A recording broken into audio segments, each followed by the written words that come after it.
धर्म स्नेही सत श्रद्धालु यहाँ पर उपस्थित आप सभी भव्यवर पुंडरीक पुण्यात्मा महानुभाव, आचार्य भगवान योगींद्र देव द्वारा विरचित ज्ञानाकुश ग्रंथ की वाचना में विगत दिवस देख रहे थे।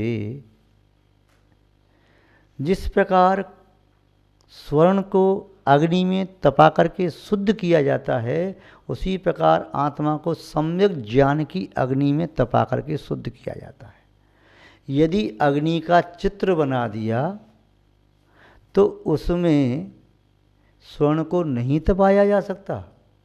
यदि अग्नि की आकृति बना दी, अग्निमंडल बना दिया, उसमें नहीं तपाया जा सकता। यदि अग्नि की साधन सामग्री लकड़ी आदि का ढेर लगा दिया, उसमें स्वर्ण को नहीं तपाया जा सकता। या कोयला आदि इकट्ठे कर दी, उसे नहीं तपाया जा सकता। अग्नि का कारक चकमक पत्थर, सूर्य की किरणों का संग्रह करके उससे अग्नि पैदा होती है, या माचिस, ये सभी साधन भी इकट्ठे कर दिए जाएं, उससे भी सोना शुद्ध नहीं होता। सोना तो शुद्ध अग्नि से ही होता है। जैसे स्वर्ण शुद्ध अग्नि से होता है, अन्य किसी कारण से नहीं, वैसे ही आत्मा की शुद्धि सम्यक भाव ज्ञान से, भावशुद्ध ज्ञान से होती है, अन्य साधन से नहीं। यहाँ तक कि भाव शुद्ध ज्ञान का जो कारण है द्रव्य शुद्ध, उससे भी आत्मा शुद्ध नहीं होती। अग्नि का कारण है दिए सलाई, दिए सलाई से सोना शुद्ध नहीं होता। अग्नि का कारण है चकमक पत्थर, उससे शुद्ध नहीं होता। या जो लाइटर होता है उससे अग्नि पैदा होती है, उससे भी शुद्ध नहीं होता। या सूर्य की किरणें इकट्ठी कर ली जाएं तो उससे अग्नि पैदा हो जाएगी, तो सूर्य से भी वह सोना शुद्ध नहीं होता। ऐसे ही कारणों से वे कार्य नहीं हो सकता जो कार्य उस कारण के कार्य से होता है। जो कार्य वृक्ष के पत्ते से, पुष्प से, फल से, वृक्ष की छाल से या जड़ से होता है, वह कार्य उस वृक्ष के बीज को खाने से नहीं होता।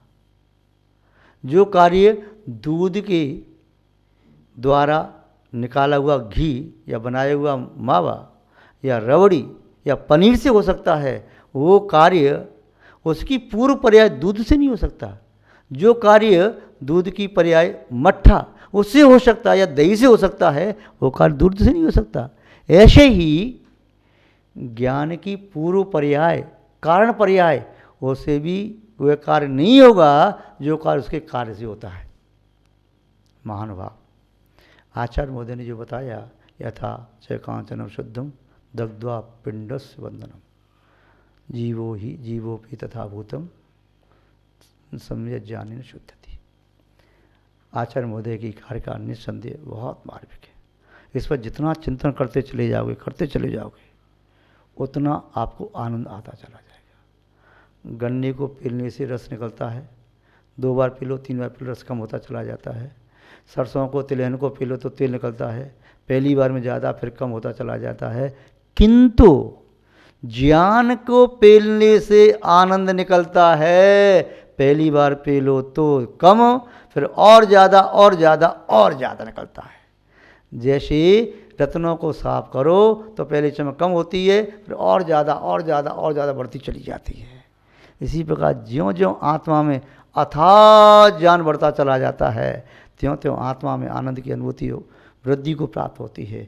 छोटा बालक अल्प पानी को प्राप्त करके आनंदित होता है, पर ज्यों ज्यों पानी, पहले पानी भगोना में रखा है, एक जगह पानी रखा है, उसको ऐसे कर रहा है, आनंद नहीं आ रहा, फिर और पानी आया और पानी आया, पूरा टब भर दिया, उसको बहुत आनंद आता है।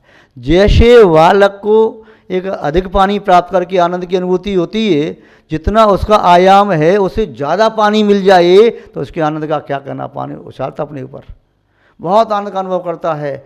जैसे कोई युवती जिसके मुख को लोग चंद्रमा की उपमा देते हैं, नैनों को कमल की उपमा देते हैं, दांतों को अनार के दानों की उपमा देते हैं, नासिका को सुख की नासिका उपमा देते हैं, अन्य अन्य उपमाएं देते हैं, वह नारी, वह युवती जो अपने आप को रति मानती है, किंतु उसके सिर पर यदि 2-4 बाल दिखाई दें सफ़ेद सफ़ेद देखी, हाँ एक यहाँ वहाँ, तो कैसी लगेगी वह? ऐसी लगेगी यदि वस्त्र श्याम पहन करके आ जाए रात्रि में तो भूतनी जैसी लगेगी या चुड़ैल जैसी लगेगी, चाहे भले कितना सुंदर चेहरा हो। बोले ऐसी स्त्री कैसे हो सकती है? तो वे बाल उसकी शोभा को बढ़ाएंगे नहीं, कम बाल हैंगे तो शोभा बिगाड़ देंगे, हटा देंगे। ऐसे ही किसी योगी के पास, साधक के पास भाव सुत ज्ञान यदि कम हो तो योगी अपने मन को बांध करके आर्त रोध ध्यान से निकाल करके धर्म ध्यान में स्वयं ले जा नहीं सकता। जैसे कमज़ोर रस्सी से गाय को बांध करके कोई ग्वाला नहीं ले जा सकता, रस्सी टूट जाती है बार बार, इधर से ग्वाला खींचता है उधर से गाय खींचती है, रस्सी टूट जाती है, फिर गाय उस खेत में चर रही है तो चरती रह जाती है।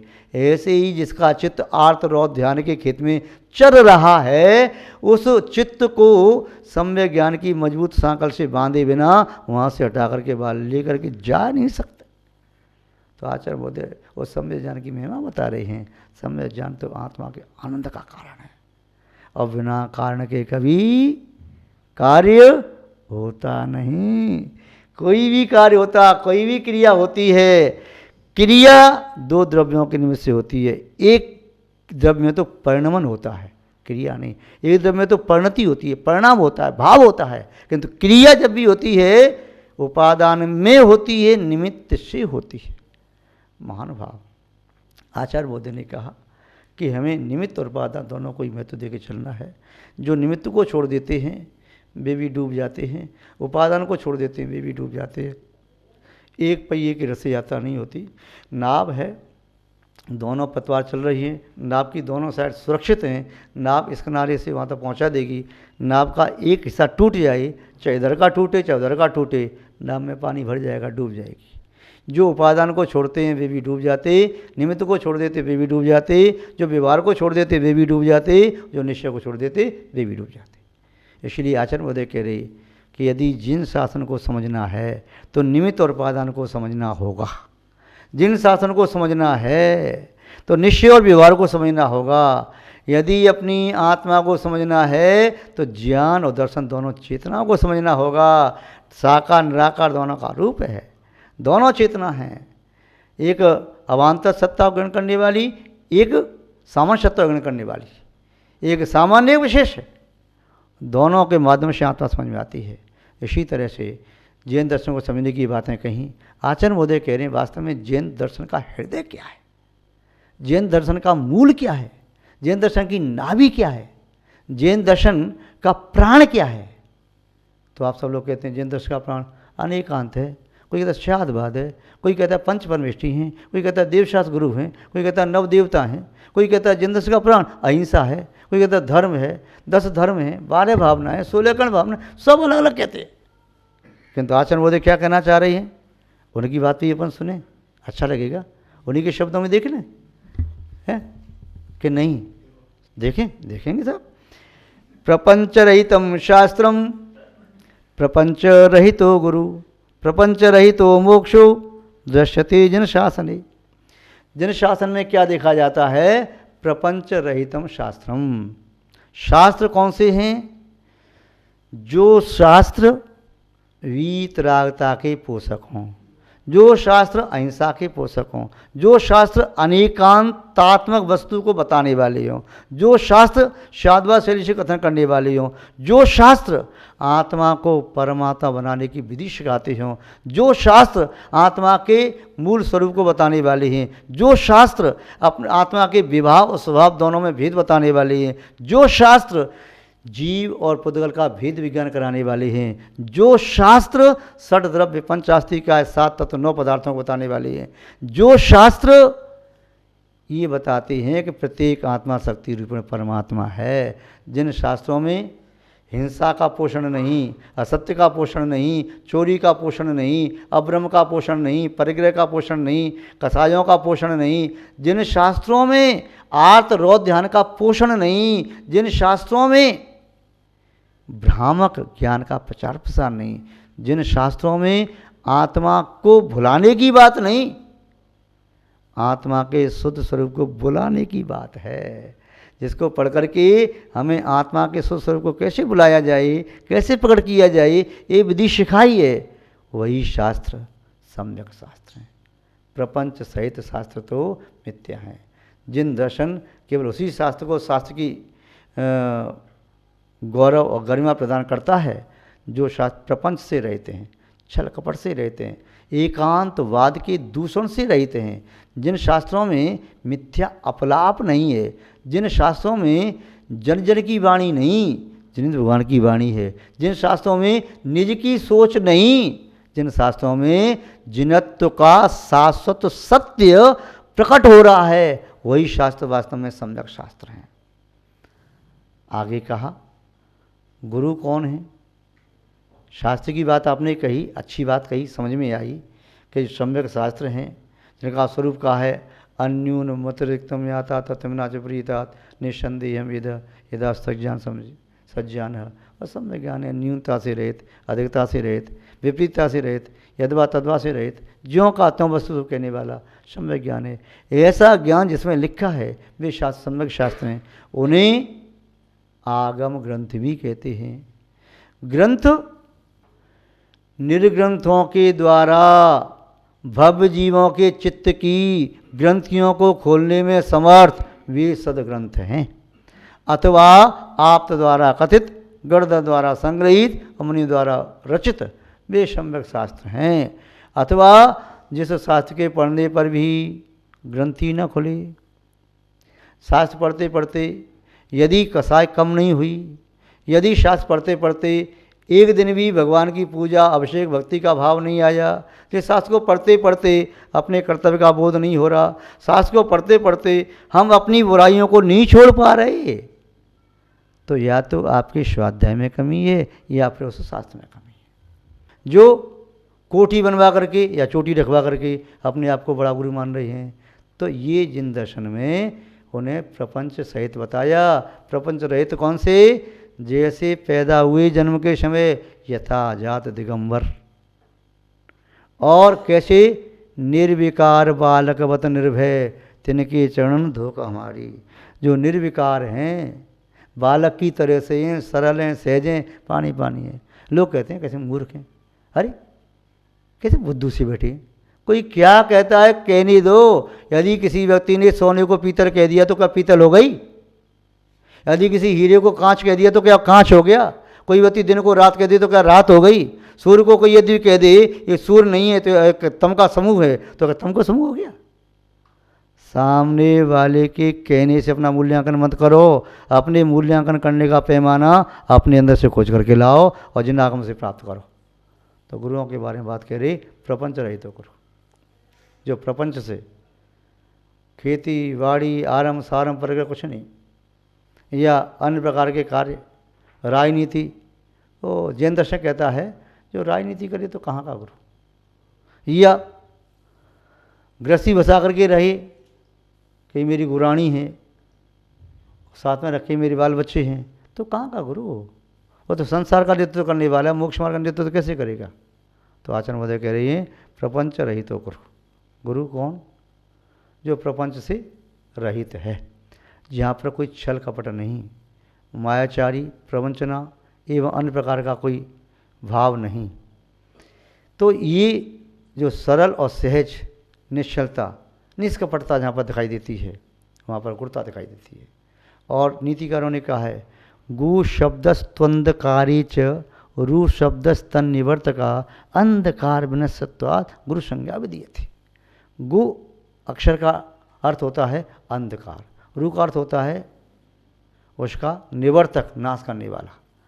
तो जो अंधकार को, चेतना में विद्यमान अंधकार को दूर करने वाला गुरु है। उदयंतु सन्माते उदयंतु सदिंदवा। यदि सैकड़ों सूर्योदय को प्राप्त हो जाएं और सैकड़ों चंद्रोदय को प्राप्त हो जाएं, तो सैकड़ों सूर्य चंद्रमा मिलकर के मेरी आत्मा में विद्यमान मिथ्या तो अज्ञान असंयम के अंधकार को दूर नहीं कर सकते, किंतु एक सदगुरु के वचन तत्क्षण में दूर करने समर्थ होते हैं। तो जिनके वचनों से अंदर का मिथ्या तो अज्ञान अंधकार त्रोहित होता है, असंयम का अंधकार त्रोहित होता है, वे सदगुरु है। अथवा गुरु शब्द का अर्थ ऐसे भी कहते हैं ग उ र उ, चार करो व्याख्या करके। गा माने जो गरिमावान है। गरिमा कैसे आती है? गम, जिसके पास गम हो। गम का अर्थ होता है ज्ञान, गम का अर्थ होता है गति, गम का अर्थ होता है आपकी भाषा में गम। जो गम खाए उतावले में न बह जाए, गम खाए, जो गम खा सके।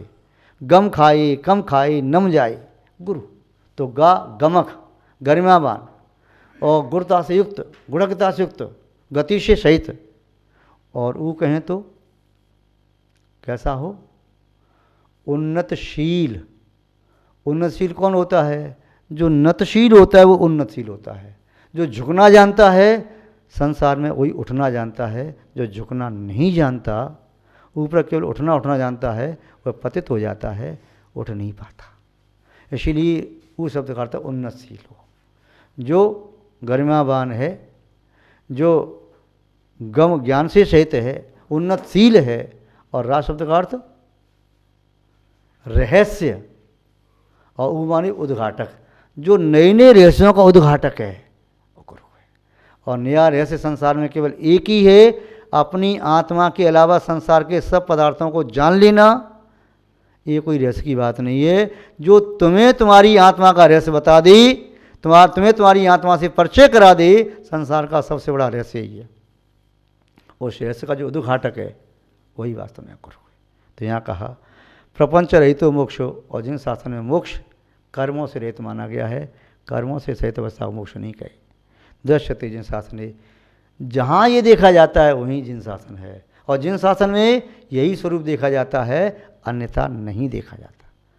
महानुभाव आचार्य महोदय ने ये 3 पदों में जिन शास्त्र विशेषता कही, प्रपंच रहित शास्त्र, प्रपंच रहित गुरु, और प्रपंच रहित मोक्ष, निर्वाण, मुक्ति। यानी प्रपंच माने किंचित भी कर्म काल में शेष नहीं रही, द्रव्य कर्म, भाव कर्म सब नष्ट हो गए। ये 3 चीज़ जहाँ पर पाई जाती हैं, दृश्यते जिन शासन है, ये जिन शासन में देखा जाता है, और जहाँ देखा जाता है वही जिन शासन है। संक्षेप में इसका भाव इसी प्रकार से है, विस्तार से पुनः आगे कभी देखना चाहिए। आज बस इतना ही। जय बोलिए श्री शांतनाथ भगवान की, परम पूज्य आचार्य गुरुदेव श्री विद्यानंद जी महाराज की, अहिंसामय विश्व धर्म की।